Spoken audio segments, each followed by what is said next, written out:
Assalamualaikum warahmatullahi wabarakatuh. Yang terhormat Ibu Dr. Andes Nandi Ratnaningsih, Magister Pendidikan selaku dosen pengampu mata kuliah implementasi model-model pembelajaran matematika inovatif. Yang saya sayangi dan saya banggakan teman-teman kelas 7. Sebelum itu, marilah kita panjatkan puja dan puji syukur atas kehadirat Allah Subhanahu wa Ta'ala atas berkat rahmat dan hidayahnya kita dapat bertemu pada pertemuan kita kali ini. Salawat serta salam selalu terlimpah curahkan kepada junjungan Nabi besar Muhammad Shallallahu Alaihi Wasallam. Nah, di sini oh ya, sebelumnya perkenalkan terlebih dahulu, nama saya Aufa Zakia Aziza dengan 3 digit NPM terakhir 104 dari kelas 2024C. Nah, di sini saya akan membahas tentang operasi hitung aljabar. Nah, langsung aja ya. Nah, sebelum itu saya akan membahas kajian teori. Nah, yang dimana di sini saya akan membahas 3 pokok pembahasan terlebih dahulu ya. Yang pertama itu ada model deep learning. Nah, yang kedua yaitu diskusi dan tanya jawab, dan yang ketiga yaitu pendekatan CRT. Nah, langsung aja kita ke model deep learning-nya. Nah, di sini ada pengertian atau definisi model deep learning. Yang pertama itu ada definisi menurut Ernst Wistall dan Ramsden pada tahun 1983. Ia menyatakan bahwa deep learning ini merupakan penggabungan pengetahuan lama dan baru untuk dapat menunjukkan pembelajaran dan pemahaman dalam memecahkan masalah. Nah, selanjutnya deep learning juga diartikan sebagai proses pembelajaran 6 kompetensi global. Yang pertama itu ada karakter, yang kedua kewarganegaraan, terus kolaborasi, komunikasi, kreativitas, dan pemikiran kritis. Nah, lanjut.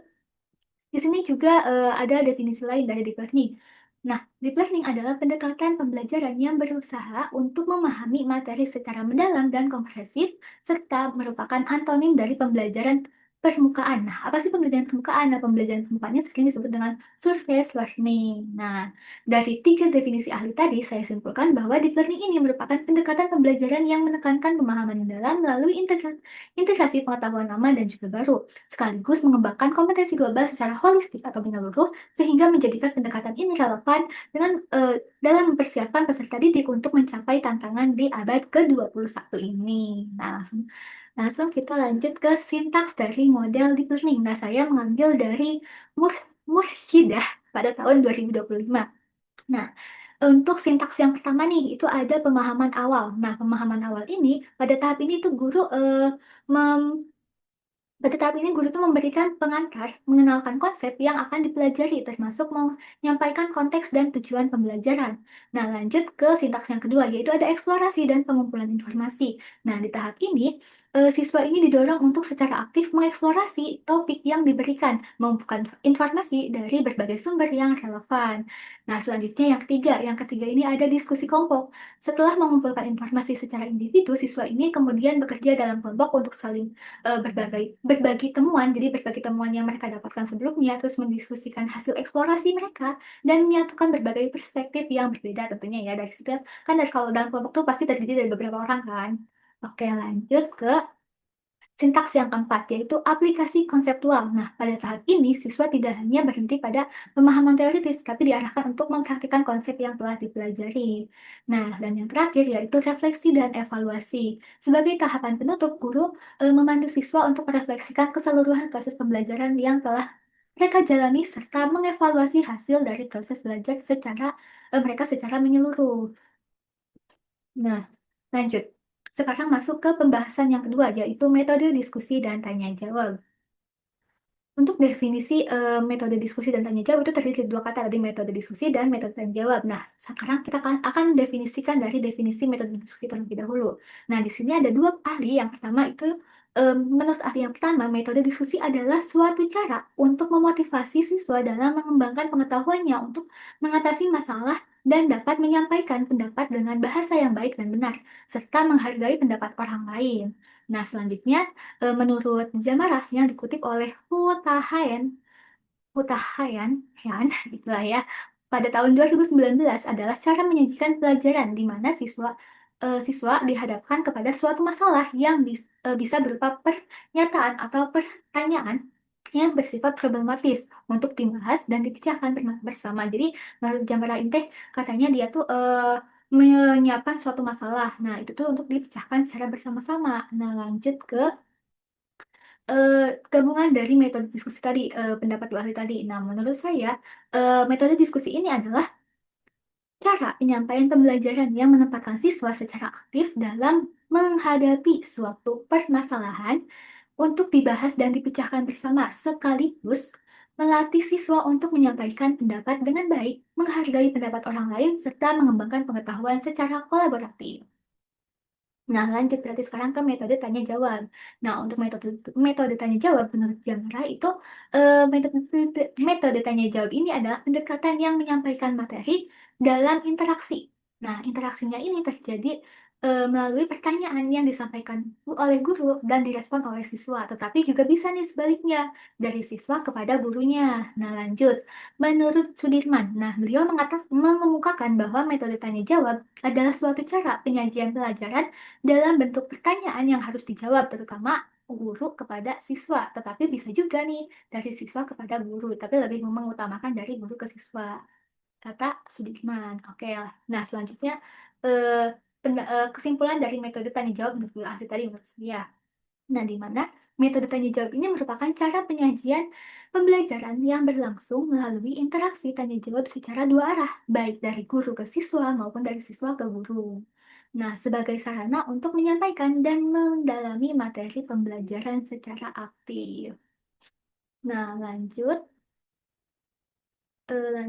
ke Nah, sekarang gabungan dari metode diskusi dan tanya jawab. Nah, jadi disimpulkan bahwa metode diskusi dan tanya jawab merupakan pendekatan pembelajaran interaktif yang menempatkan siswa sebagai subjek aktif dalam proses belajar, di mana siswanya ini dihadapkan pada suatu permasalahan untuk dibahas dan dipecahkan bersama, serta melibatkan pertukaran pertanyaan dan jawaban, nanti kayak taktok-taktok gitu lah ya, dari A ke B, dari B ke C, dan seterusnya.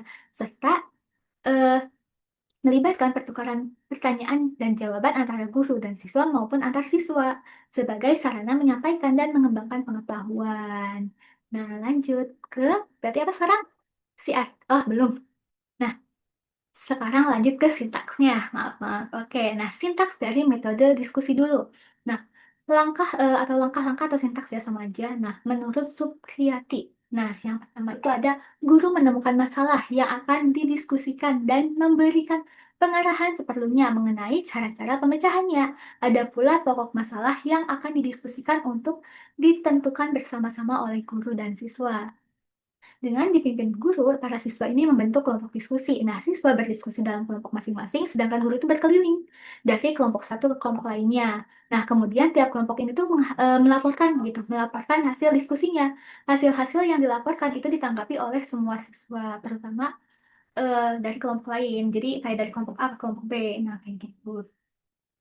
Terus guru memberikan ulasan dan penjelasan terhadap laporan-laporan tersebut. Kayak guru tuh habis itu tuh kayak meluruskan gitu hasil dari yang telah mereka pelajari sebelumnya agar tidak menyimpang. Nah, lanjut, akhirnya para siswa mencatat hasil diskusi dan guru mengumpulkan laporan hasil diskusi dari tiap-tiap kelompok.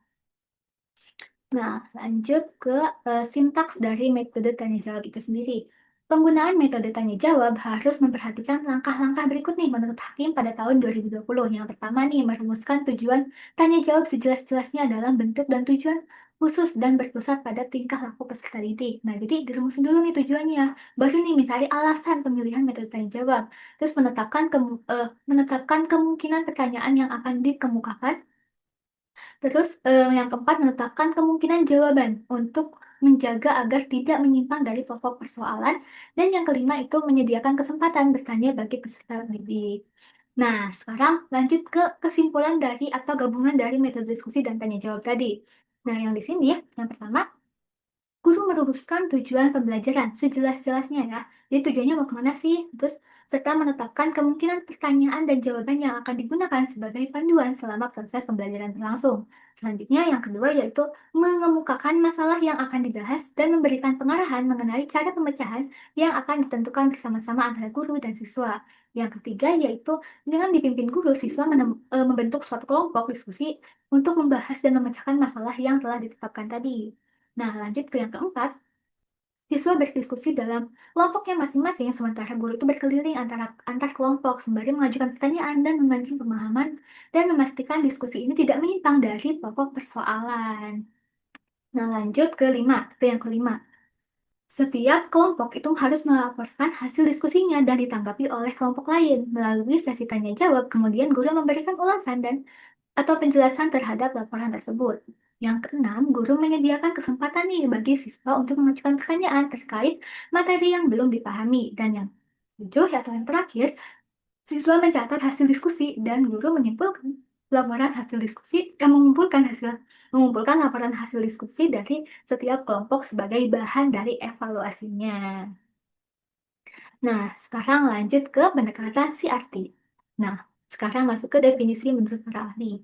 Nah, ahli yang pertama yaitu ada Idrus dan Sohid pada tahun 2023 menjelaskan bahwa CRT adalah pendekatan pembelajaran yang menghormati latar belakang bahasa, budaya, dan pengalaman siswa dalam proses pendidikan.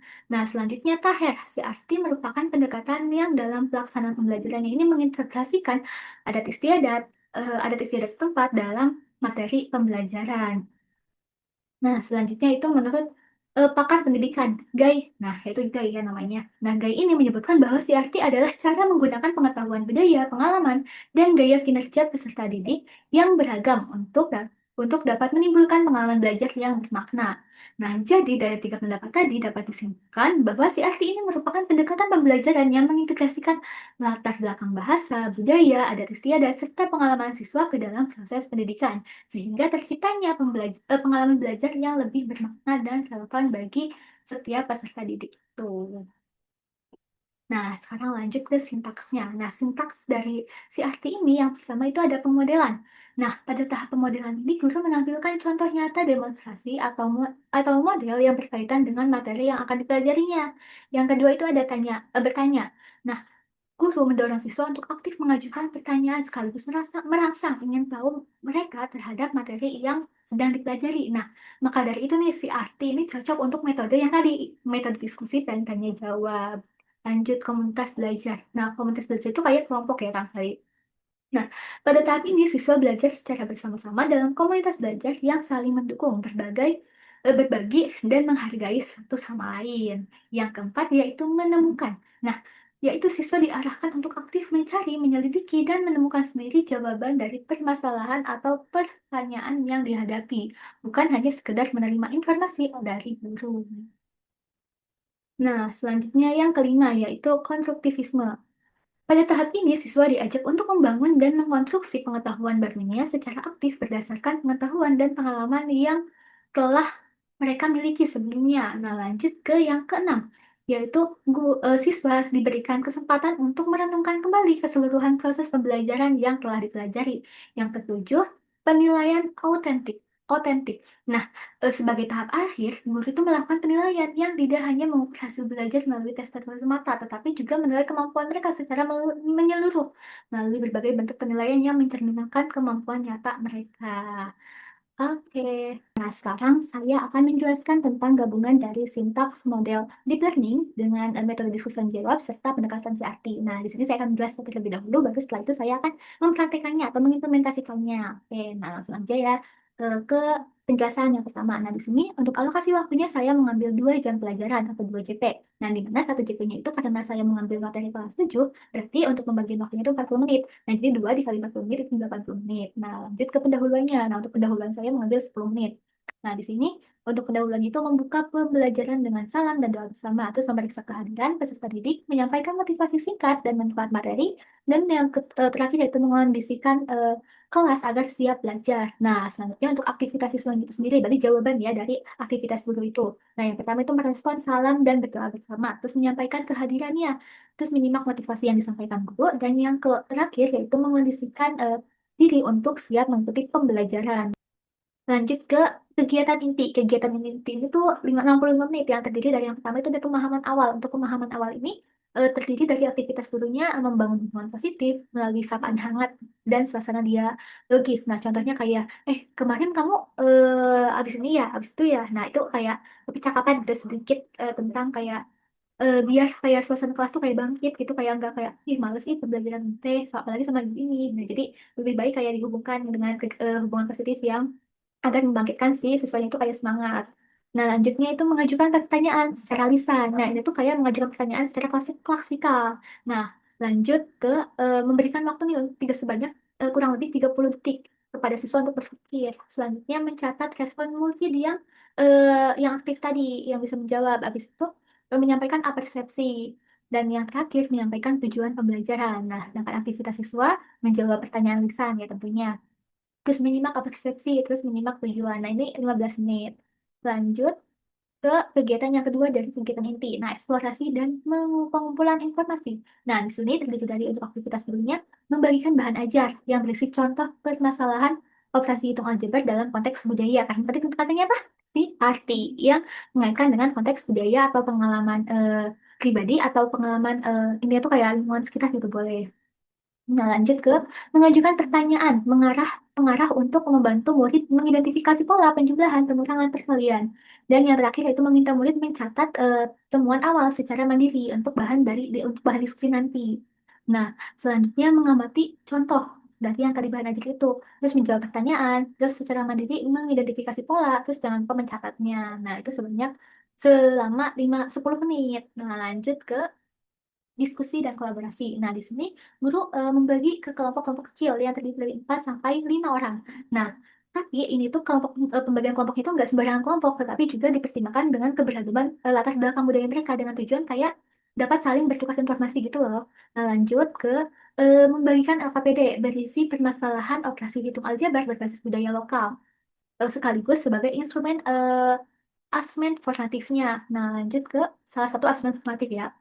Lanjut berkeliling memantau diskusi, mengamati proses berpikir, mengajukan pertanyaan mendalam pada kelompok yang membutuhkan bimbingan, terus mencatat perkembangan dan partisipasi setiap murid. Habis itu yang terakhir memastikan nih, guru tuh harus memastikan bahwa murid tuh nggak hanya kayak cuma si A aja gitu. Jadi setiap siswanya itu eh, kayak dapat mengemukakan pendapatnya gitu. Minimal lah di kelompoknya masing-masing gitu. Nah, lanjut ke aktivitas siswa, guru tuh siswanya itu duduk setiap kelompok, gabung ke kelompok-kelompoknya, terus menerima dan mengerjakan LKPD, saling berbagi temuan yang telah didapatkan pas yang pertama di bahan ajar, terus saling berbagi temuan, oh ya tadi yang berbagi temuan ya, terus menuliskan hasil diskusi, terus aktif bertanya kepada guru jika menemukan kesulitan. Nah, lanjut nih ke aplikasi konseptual dan tanya jawab. Nah, di sini guru tuh meminta nih satu kelompok untuk presentasi diskusi ke depan. Nah, lanjut ke membuka sesi lanjut kelompok lain untuk entah itu untuk menambahkan atau mempertanyakan. Terus mengajukan pertanyaan pemantik nih dari guru agar mendorong murid ini menerapkan konsep ke dalamnya konteks nyata. Habis itu memberikan persepsi atas setiap kontribusi murid sebagai wujud komunikasi dan harapan tinggi. Nah, untuk aktivitas siswanya itu sendiri, perwakilan satu kelompok mempresentasikan hasil diskusi, terus menanggapi pertanyaan atau menambahkan gitu jawaban dari kelompok yang presentasi tadi, habis itu menjawab pertanyaan pemantik dari guru secara kritis. Nah, selanjutnya mencatat poin-poin penting dari sesi tanya jawab, presentasi dari sesi tanya jawab tadi. Tadi berapa menit? 10 menit. Oke, lanjut. Nah, untuk kegiatan inti yang terakhir yaitu dari refleksi dan evaluasi. Nah, di sini membagikan lembar refleksi akhir pembelajaran kepada setiap murid. Habis itu memandu murid mengisi refleksi melalui pertanyaan reflektif dan memberikan penguatan dan klarifikasi poin-poin penting. Nah, tujuannya tuh kayak yang tadi yang telah dibahas di awal agar pemahaman murid itu kayak nggak menyimpang gitu loh. Jadi di akhir kayak diberikan penguatan bahwa materi itu gini gini gini gini kayak gitu. Untuk aktivitas siswa itu sendiri mengisi lembar refleksi akhir pembelajaran mandiri dan jujur dengan jujur terus menyampaikan refleksi, dan mencatat poin-poin penting dari penguatan dan klarifikasi tersebut. Nah, mana yang terakhir yaitu penutupan. Nah, di sini untuk penutup itu saya selama 5 menit. Dan bersama-sama siswa menyimpulkan materi operasi hitung bentuk aljabar yang telah dipelajari sebelumnya. Nah, selanjutnya menyampaikan gambaran materi. Penemuan berikutnya terus menginformasikan tindak lanjut dari hasil pembelajaran tadi, terus baik itu remedial atau pengayaan, terus menutup pembelajaran dengan doa dan salam penutup. Dan yang terakhir, dan untuk siswa, turut menyimpulkan, terus menyimak informasi, mencatat tugas atau tindak lanjutnya itu gimana, terus berdoa dan merespon salam. Oke, mungkin itu yang bisa saya jelaskan. Mungkin sekarang kita lanjut ke implementasinya. Oke, selesai, bye-bye. Assalamualaikum warahmatullahi wabarakatuh. Kok pada lemes sih? Ibu ulangi lagi ya. Harus jawab dengan semangat. Masa baru mulai langsung lemes? Oke, Assalamualaikum warahmatullahi wabarakatuh. Nggak, masa harus dipanjang terus sih? Oke, nah, sebelum memulai pembelajaran, kita alangkah baiknya berdoa bersama dulu ya. Oke, untuk eh, berdoa, berdoa sesuai kepercayaan masing-masing. Doa dipersilakan. Oke, terima kasih. Sudah selesai. Nah, sebelum pembelajaran, Ibu absen terlebih dahulu ya. Nah, nanti Ibu panggil namanya, terus bilang hadir ya. Oke, Ibu absen dulu ya. Karina ada? Oke, Reva, Farhan, Esa, Restu, Nizat, Dimas. Ada. Dulu mau ya.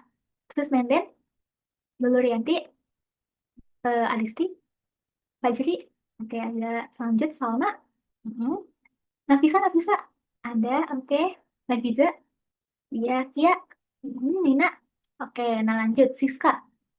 Oke, Novi, Wafa, Fahmilia, Nefasya, Anissa, oke ada, Najwa, oke, Widya, Siti Sofia, Siti Hatijah, Tuhames, Haris, oke ada Arnes, Afifah, oke Syawa, oke Ratu, oke ada yang belum dipanggil belum?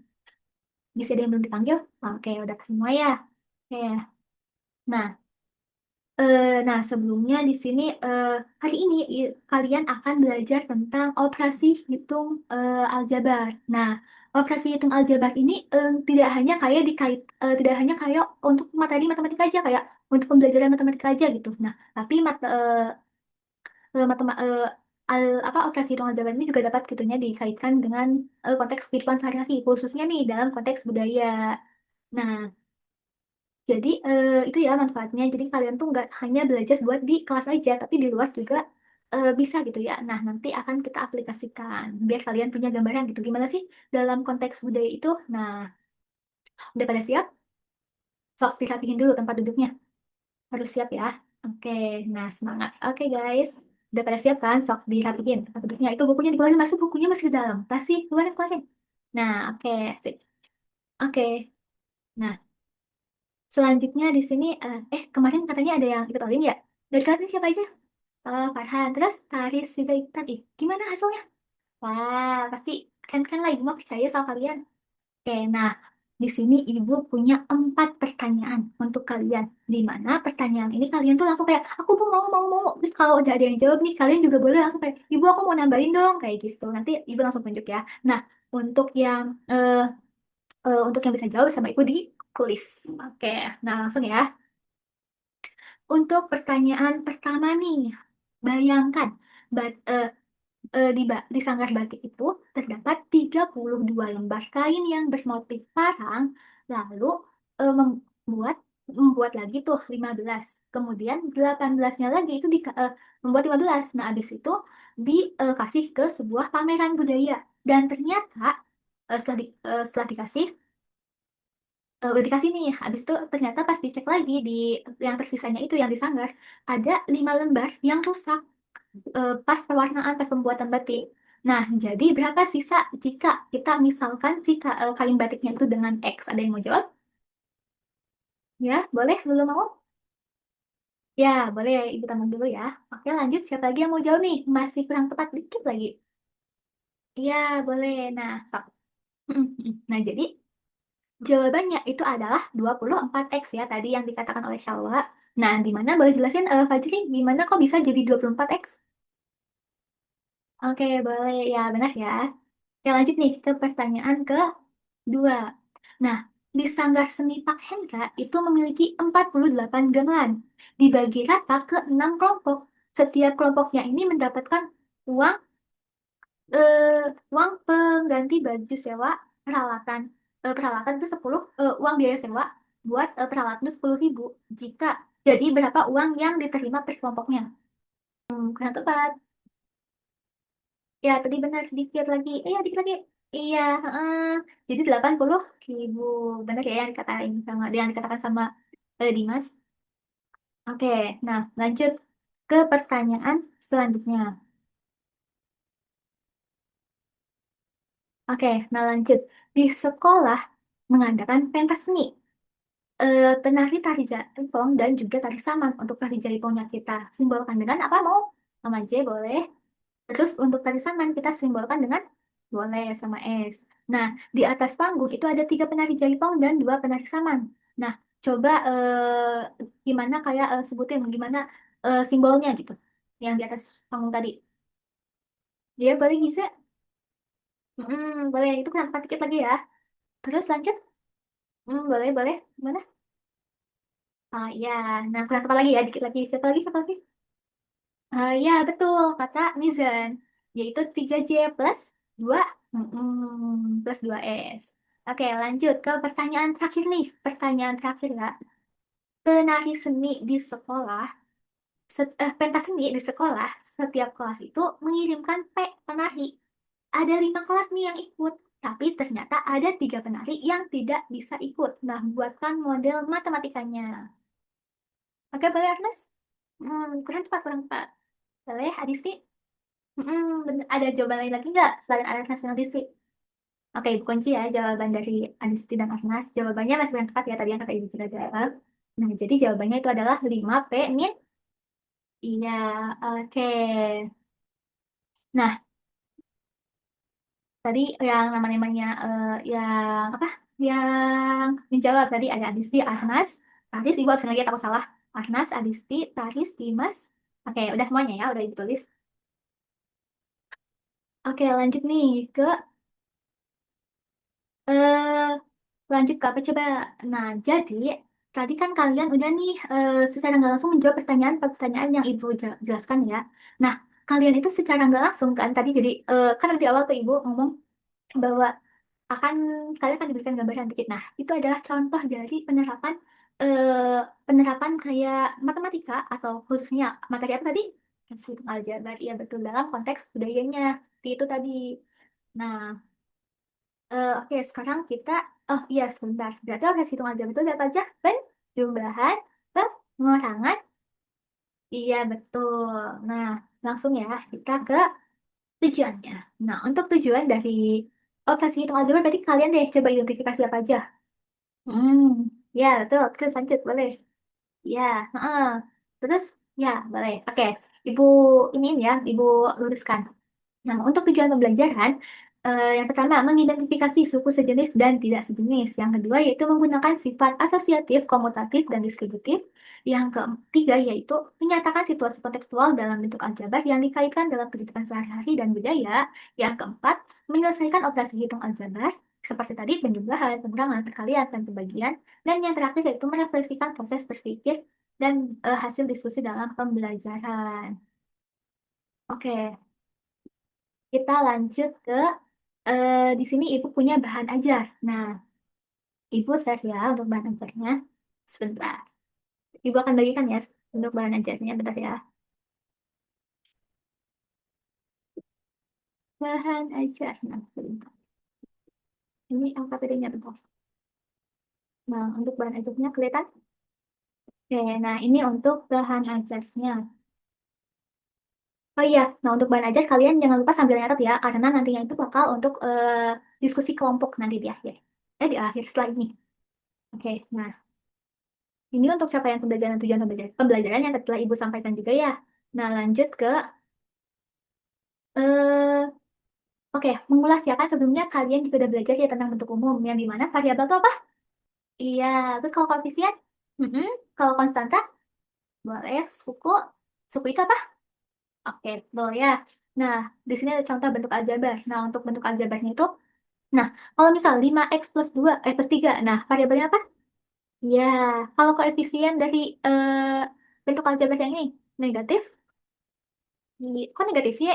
Negatif? Satu. Oke, lanjut. Oke. Nah, untuk suku sejenis dan tidak sejenis, itu tujuan pertama ya tadi berarti. Nah, untuk tujuan dari suku sejenis dan tidak sejenis. Suku sejenis ini, apa perbedaannya? Hmm, jadi suku sejenis itu memiliki pangkat dan variabel yang sama. Nah, berarti kalau yang tidak sejenis kebalikannya, yaitu mempunyai variabel dan pangkat yang berbeda-beda. Nah, contoh nih, yang ini deh, kenapa ini nggak dikatakan sama? Boleh? Siapa ya? Eh, Nafisa deh. Iya benar ya, karena pangkatnya berbeda. Yang satu pangkatnya dua, yang satunya lagi pangkatnya satu. Nah contoh nih, kalau misal dikaitkan sama konteks budaya. Nah, seperti menghitung semua batik di Sanggar, kayak misalnya ada dua batik Megamendung, ditambah tiga batik Megamendung. Nah itu kan sama-sama ya, sama-sama batik Megamendung sama Megamendung. Jadi bisa tuh dijumlahin jadi lima Megamendung. Nah kalau misalnya yang tidak sejenis ada dua batik Megamendung, ada tiga batik Parang, itu tuh nggak bisa dijumlahin jadi berapa? Jadi lima batik Megamendung. Karena apa? Karena jelas ya, tadi jenisnya aja beda. Nah, oke lanjut ke operasi penjumlahan dan pengurangan. Nah, di sini terdapat dua sifat nih. Ada sifat apa aja? Ya, sama. Nah, contohnya nih untuk sifat komutatif. Tadi kan katanya pertukaran ya. Nah, bisa ya untuk hasil komutatif itu kayak 2 tambah 3 sama aja kayak 3 tambah 2 gitu sama-sama 5. Ya, nah untuk asosiatif sendiri nih. Jadi, dia itu sifat pengelompokan. Jadi kalau misal 5 tambah 2 tambah satu, tapi yang dikerjain 2 tambah 1 dulu, terus sama dengan 2 ditambah, 3 tambah 2 dikerjain dulu, baru ditambah satu, itu hasilnya pasti akan sama. Oke, kita lanjut nih ke perkalian. Nah, untuk perkalian itu sendiri itu eh ada oh iya tadi yang pengurangan juga sama ya konsepnya kayak yang penjumlahan dan dapat dua sifat juga. Nah, selanjutnya yaitu perkalian. Untuk perkalian itu ada sifat distributif, komutatif, dan asosiatif. Siapa yang mau menjelaskan? Boleh? Lanjut. Oke, boleh. Nah, siapa lagi yang mau menambahkan? Ya, benar ya. Intinya sifat distributif itu penyebaran, komutatif itu pertukaran, dan asosiatif itu pengelompokan. Nah, untuk contoh soalnya, untuk sifat yang pertama itu ada di contoh soal nomor satu ya. Nah, itu kan eh, disebar ya si dua x-nya. Pertama dikaliin bersama 5 baru dikaliin sama 2y. Oke, lanjut. Untuk sifat yang kedua tuh, itu sifat apa? Komutatif, karena hasil perkaliannya pasti hasilnya sama kan? Nah, lanjut ke soal yang ketiga. Nah, ya, itu sifat asosiatif ya. Oke, lanjut. Sekarang ke contoh dari budayanya nih, untuk contoh budaya dari perkalian. Misal, yang soal 5. Biaya tiket masuk ke pentas seni tari untuk satu orangnya itu X plus 3.000 rupiah. Nah, jika 6 orang untuk menonton yang akan menonton, dapat per biayanya. Nah, ini berarti pakai apa? Iya, sifat. Masa sifat apa masa asosiatif? Distributif, penyebaran ya. Ya, tuh. Lanjut ke pembagian. Nah, untuk pembagiannya. Nah, untuk contoh yang pertama tuh, hitunglah. Jawabannya. Ya, benar. Soalnya kan disebar juga ya 10 dibagi 2x dulu, baru 6x dibagi 2x. Nah, 6x dibagi 2x berapa? Berapa coba? 3x atau 3? Kenapa jadi 3?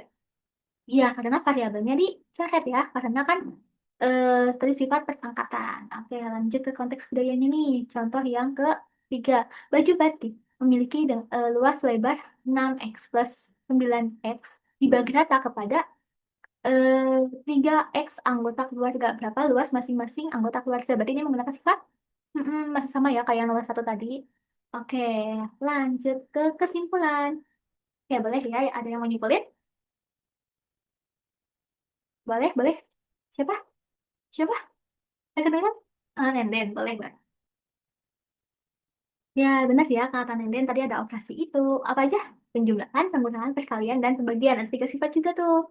Ya, terus habis suku sejenis dan tidak sejenis juga kan. Ya, betul. Tepuk tangan tuh kan, Den. Oke, lanjut ya. Sebentar. Oke, lanjut ya. Sekarang di sini Ibu akan membagi kalian ke dalam 4 sampai 5 orang per kelompok. Nah, di sini Ibu udah punya apa namanya? Udah punya kelompok. Nah, nanti Ibu kasih tahu nih. Ibu share ya untuk kelompoknya.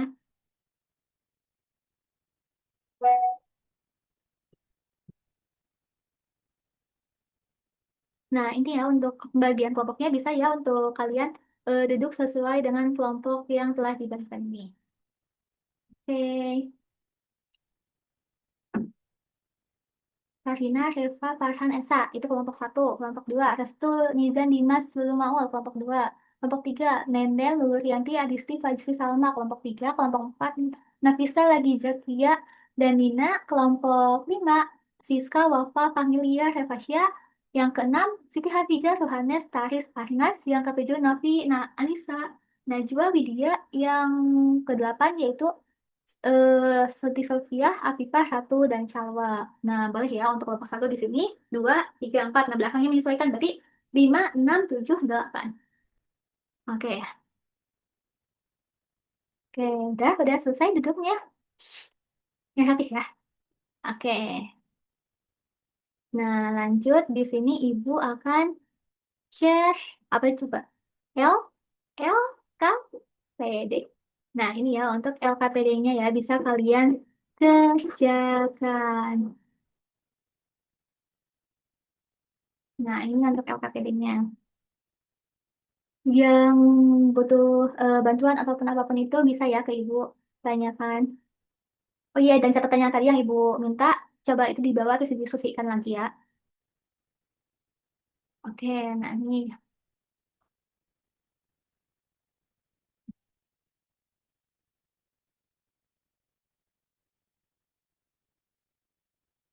gimana? Nggak bisa? Oke, tadi untuk suku tidak sejenis dan sejenis. Nah, untuk yang sejenis itu jenisnya apa? Kalau pangkat dan variabelnya? Iya, nah berarti kalau kayak gitu yang pertama itu pangkat sejenis atau tidak sejenis? Ya, benar ya. Oke. Oh iya, eh intinya semuanya harus berpartisipasi ya. Awas aja kalau ada yang diam. Ibu mau keliling ya. Ibu lihat satu-satu nih. Hmm.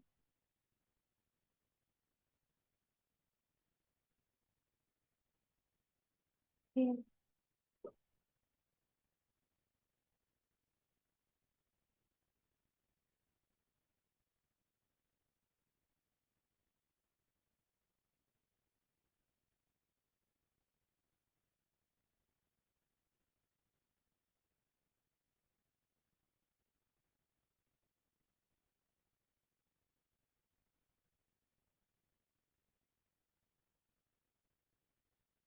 oke, mungkin cukup ya untuk LKPD, untuk pengisian LKPD udah selesai semua kan? Iya, oke.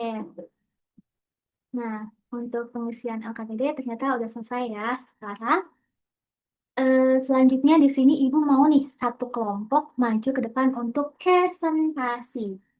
Kelompok siapa yang mau presentasi? Boleh kelompoknya Salwa? Nah, silakan ya untuk memandu. Siapa yang mau dimoderator? Ya, oke, tepuk tangan dulu dong. Oke, nah sebelumnya di sini Ibu mau gini deh, mau dari teman-teman dulu.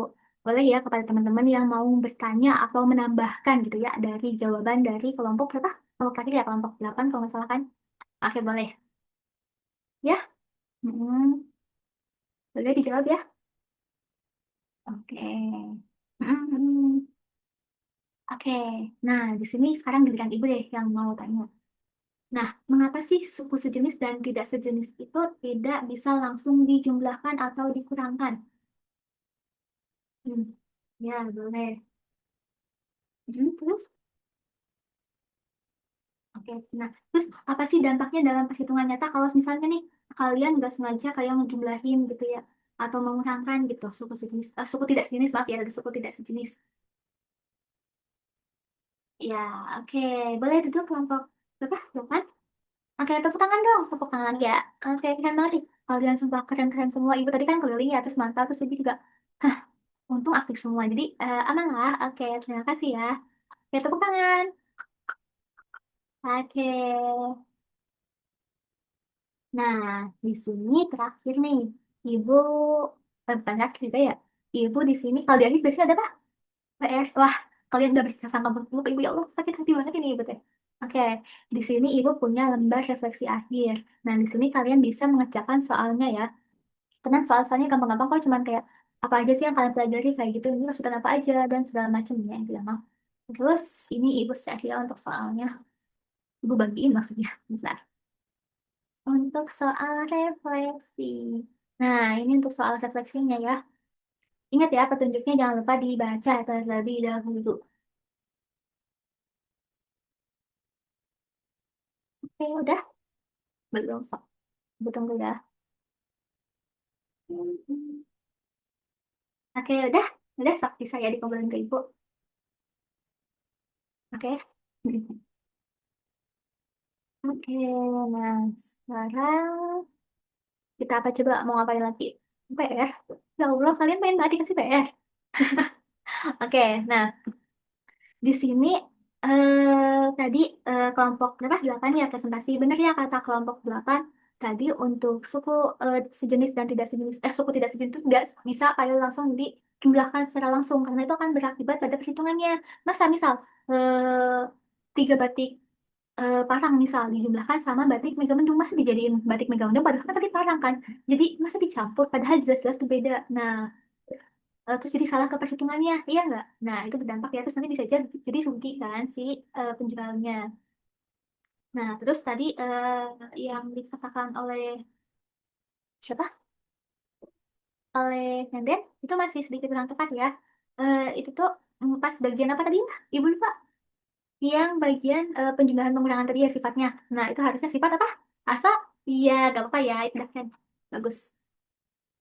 Nah, selanjutnya, apa coba? Nah, untuk selanjutnya, pulang. Ya Allah, masa pulang? Oke, nah di sini ibu mau nih menyimpulkan bersama-sama apa aja sih? Tadi kan udah ya di awal ada yang nyimpulin, nah sekarang ibu mau lagi menyimpulkan.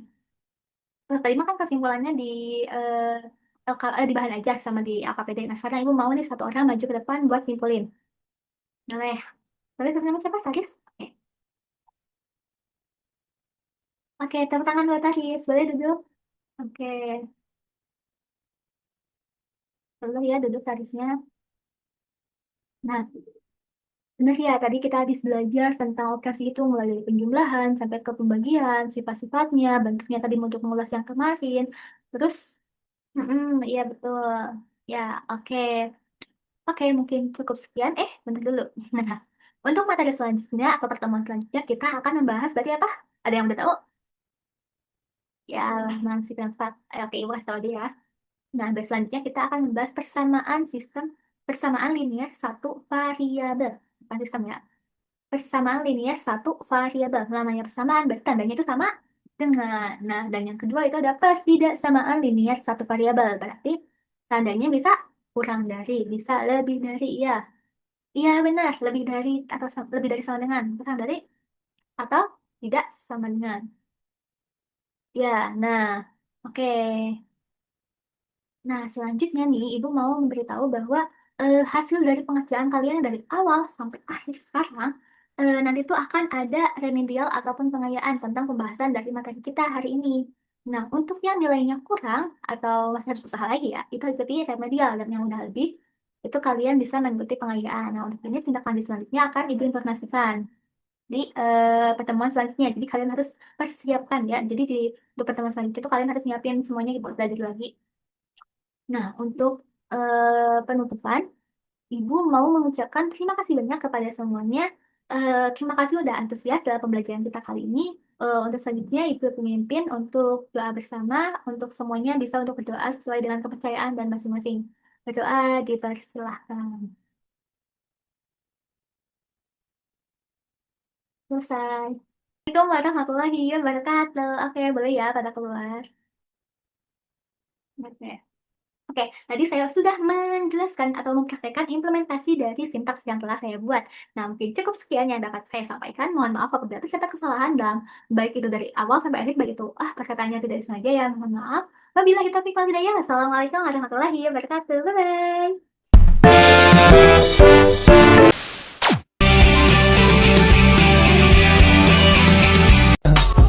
I just had to let you know you're